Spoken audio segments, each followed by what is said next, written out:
Hi, let's discuss about this particular problem today, maximum subarray.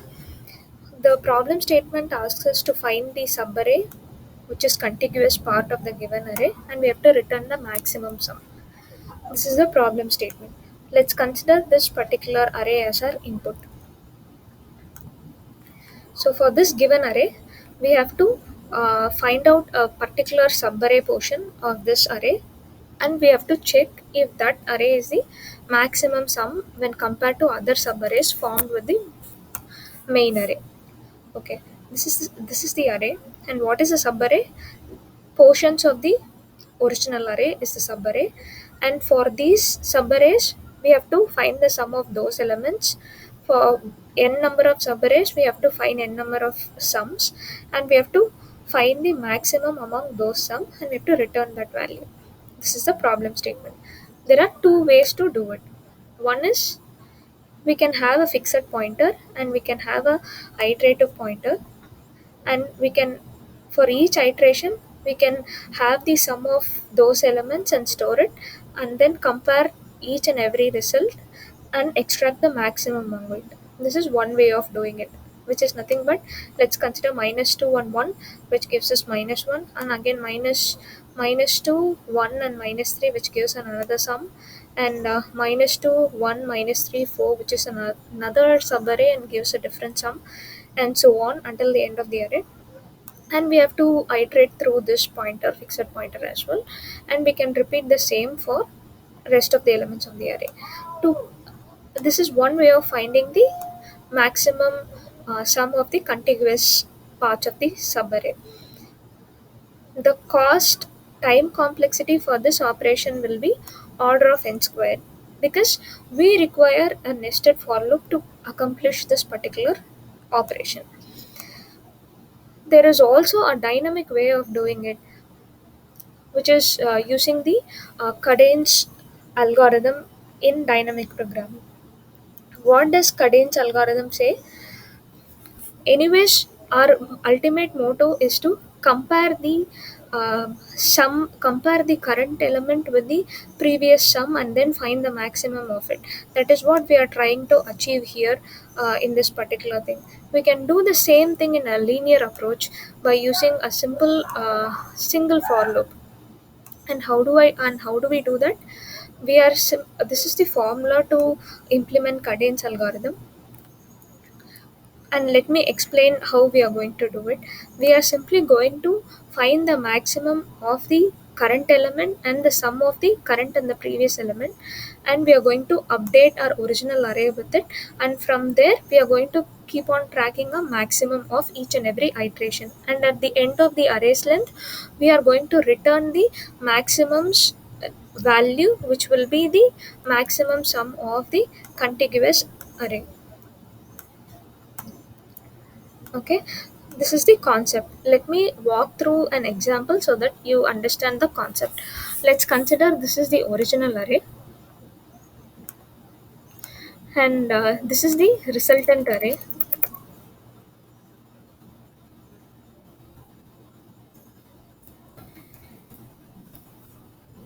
I'm going to have only a single pointer over here.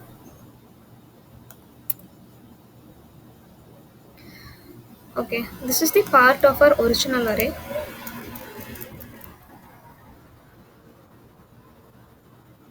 Now our pointer will initially start with minus 2, and let's consider the maximum, the current maximum value is minus 2, which is our first element. Now we are going to move to the next element of the array. This is the formula of our cadence algorithm, which is conceptually we are going to find the maximum among the current element and the sum of the current element and the previous element, and then update it to the array. Okay, let's try to implement this value in our formula, which is maximum of array of 0, which is nothing but current element address is 1, which is the current element's value is 1, and we are going to find it the sum of the current element and the previous element, 1 minus 2, which is maximum of 1 minus 1 is 1 again. Now we found that our current maximum, the current value is 1. We are going to update the, we are going to overwrite the original array with all each and every iterations value. Now the original array and the resultant array doesn't have any changes in it, and we have to compare this value with the current maximum. When we compare -2 and 1, 1 is greater, so the current maximum is 1. Let's move on to the next element of the original array. Now if we observe here, -3, we are going to have -3 and 3 here, and find the sum of current element and the previous element, which is -3 plus 1, which will result to maximum of -3 and -2, which is -2.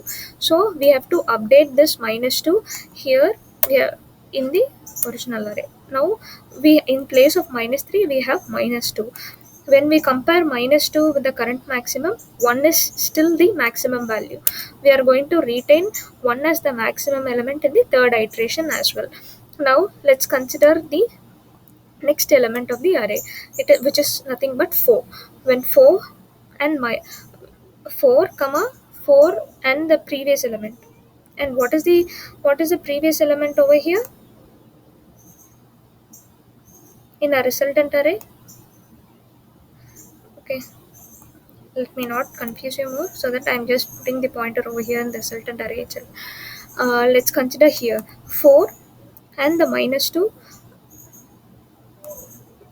which is maximum of 4 and 2, which is again 4. So I'm going to update 4 in the place of 4. We are going to retain it as such. And when we compare 4 with the current max, 4 is the maximum element. So in the fourth iteration, we have the value 4 as the maximum. Let's move on to the next element. Maximum of -1 plus 4, which is maximum of -1 and 3, which is 3 again. So in place of -1, we are going to update the original array with the value 3. Now when we compare 3 and 4, 4 is still the maximum value, so we are going to retain 4 as such. We are going to move on to the next element. Now we have to find the maximum of, we are going to find the maximum of 2 and 2 plus 3, which is nothing but 3 and 5. We are going to update the value of 2. In place of 2, we are going to update it as 5. When we compare 5 and 4, 5 is the new maximum, so we are going to update the maximum value to be 5. Let's move on to the next element. So 1 plus 5, which is 6. So in place of 1, I'm going to update the original array to 6. And when I compare 6 and 5, 6 is the maximum value, so I'm going to update the current maximum to be 6. Now let's move on to the next element. -5 plus 6, which will result in 1. So when I'm going to update the value of original array. In the place of -5, I'm going to update it to 1. And when I compare 1 and the current maximum, 6 is still the maximum value, so I'm going to retain the maximum value to be 6. I'm going to move on to the next element, which is 4 plus the previous element, which is maximum of 4 and 5, which is 5.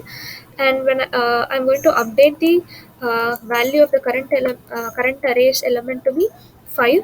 And when I compare 5 and the current maximum, 6 is still the maximum element, so I've got, at the end of the array length, I have obtained the maximum value to be 6, and this is the value which we are going to retain. And when we observe the test case here, the problem statement is also expecting for 6. This is how, using the Cadence formula, we can obtain the subarray in a contiguous part of an array, the maximum sum of the subarray. This is how we can obtain the result. And when you compare the original array and the resultant array, you can see that we have kept on updating the each and every value of the element, and we have made a comparison within a single iteration. This is how we can achieve the order of n solution. Now let's try to this is the conceptual explanation. Let me try to implement this in the code. As we discussed here, we are going to consider the current maximum to be the first element of the array. So I'm going to declare the maximum, current maximum to be the zeroth index of the array, and I'm going to cover the edge cases as well. If length of the array is equal to 1, just return the um, maximum subarray to be the array itself. Else, I'm going to iterate through the array starting from the index 1, because we already have the first element to be the current maximum.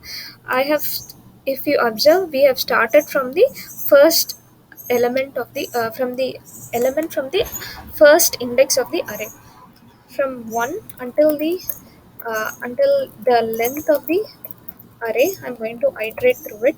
And how do I iterate it? Here is where we have to implement the cadence formula. Max is the default method in Python to find the maximum of two numbers. And which are those numbers? Ith element and the sum of ith element and the previous element, I minus 1. And this, and then I we were with this obtained result, we were comparing it with the current maximum and finding the maximum of that, and we were updating the maximum variable. So maximum is equal to max of the current obtained value, which is this value, and the current maximum. And at the end, we are going to return the maximum value. Let me try to run this code. Yes, this particular test case passed. Let me try to submit it. Yeah, all the test cases have passed. This is how we implement the maximum subarray problem. Thank you.